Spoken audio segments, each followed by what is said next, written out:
Hello everybody, Mannix here. Got another little knife review for you right here, right now. But first, feel free to subscribe with the little bell notification if you do not want to miss weekly knife and gun videos. This is going to be on yet another blast from the past.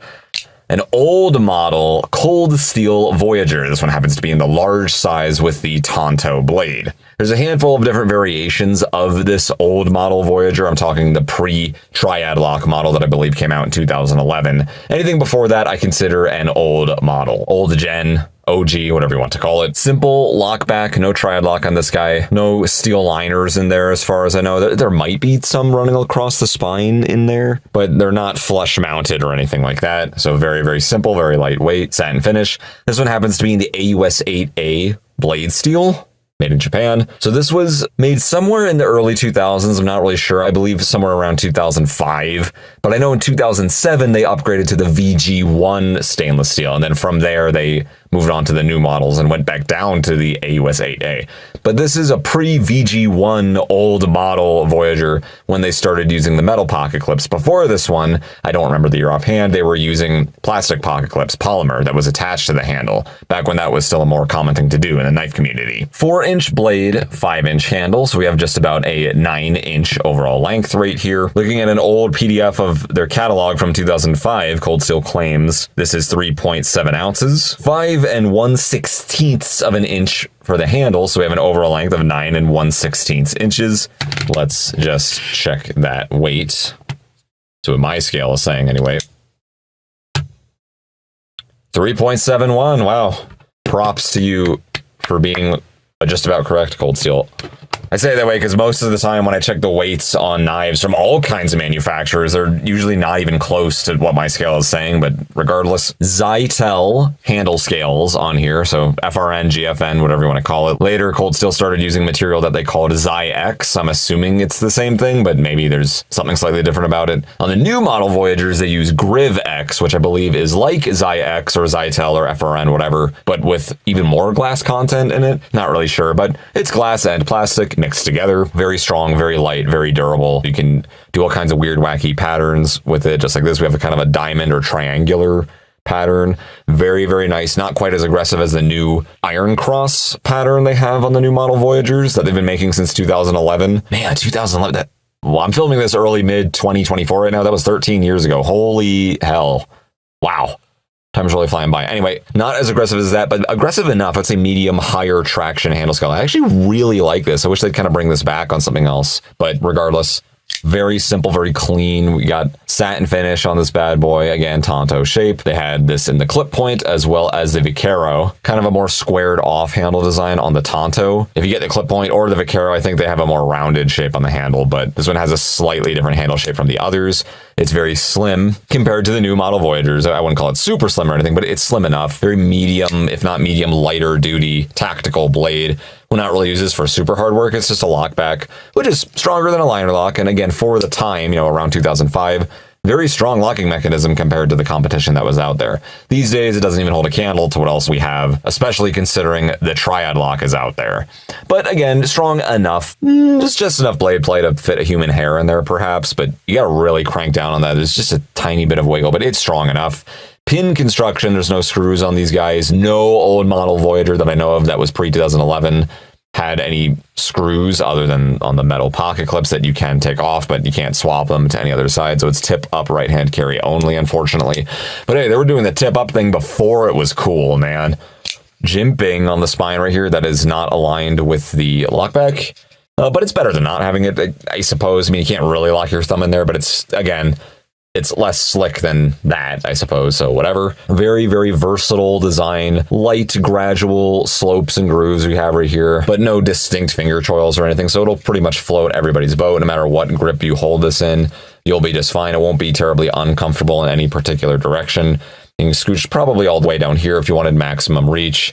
Not going to get knocked out of your hand too easily, even in this position, but I would throw a lanyard on there if you plan on using this with maximum reach involved. But very nice, smooth deployment, despite being such an old-fashioned knife with whatever washers they threw in there. Can't really tell, can't take this apart, can't tell you, but smooth enough for not being a ball-bearing knife. It's actually really, really nice. No backspacer either. It's just two pieces of Zytel clamped together. So that's something you don't really see these days. Very, very old-fashioned stuff. We're talking like before the 2010s. This stuff was all over the place back in the day. Little bit of side to side, just, just about a hair, a little bit more than there is up and down. The up and down's almost rock solid, but the side to side, there's a little something in there. But after all this time, especially considering this came out somewhere around 2005 or so, almost 2 decades old now, maybe it is 2 decades old, that's pretty impressive, actually. These pins, these single pieces of metal, not to be laughed at, although they are what most of us consider old technology as far as folding knives are concerned. They don't loosen up nearly as fast as even very high quality screws do. It's just a solid piece of metal. The reason most knife companies, if not all knife companies, upgraded to the screws was simply because they're cheaper to work with, like a lot cheaper to work with from what I understand. But I still prefer screws over pins regardless. Yes, pins are a lot stronger. They won't loosen nearly as quickly as screws will,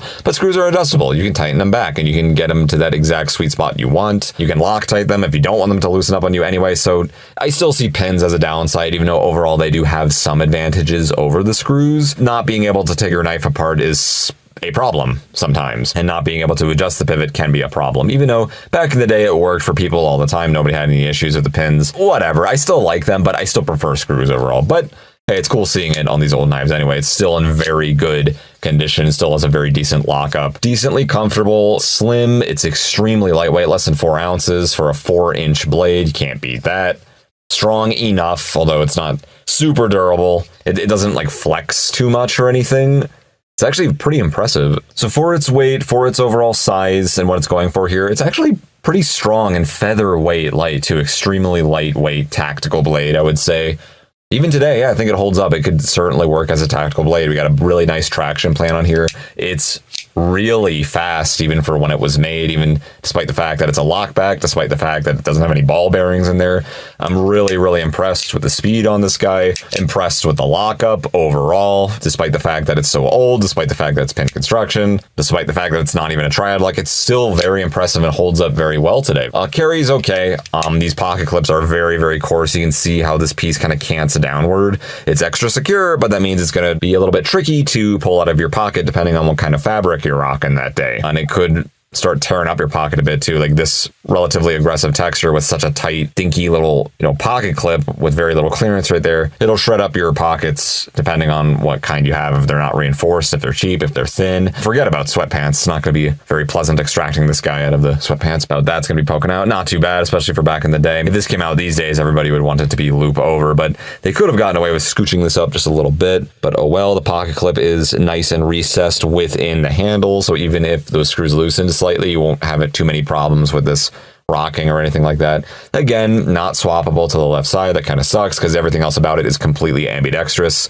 Oh well, that's why they made those adjustments to the new model Voyagers, so I suppose I can't complain anymore. Dual thumb studs, nice and fat and cylindrical. They taper slightly at the edges. I actually really like that shape.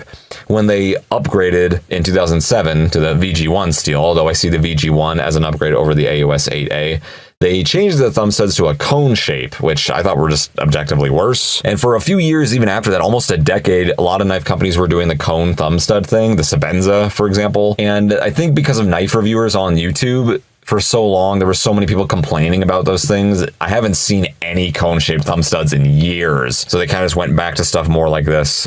Comfortable, fast, strong enough, extremely lightweight, very simple. It screams simplicity. It doesn't really get a whole lot more simple than this. I love the old model Voyagers. I do prefer the new model Voyagers overall. They have a handful of improvements. They're way stronger, way beefier, way chunkier. They are heavier. They got liners in there. They're much more heavy duty tactical blades these days, the new model Voyagers, 2011 and beyond.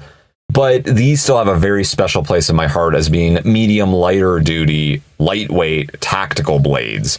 Not really as hard use, but still could absolutely be used for tactical use, for self-defense. Hell yeah, absolutely. I don't see why not. Although I do prefer the new model Voyagers, these still work really, really well. Currently, as of filming this right now, the prices are kind of all over the place, but large, plain edge, Tonto, old model Voyagers, AUS 8A steel, I see them go for somewhere around $100 if they're in fair condition online.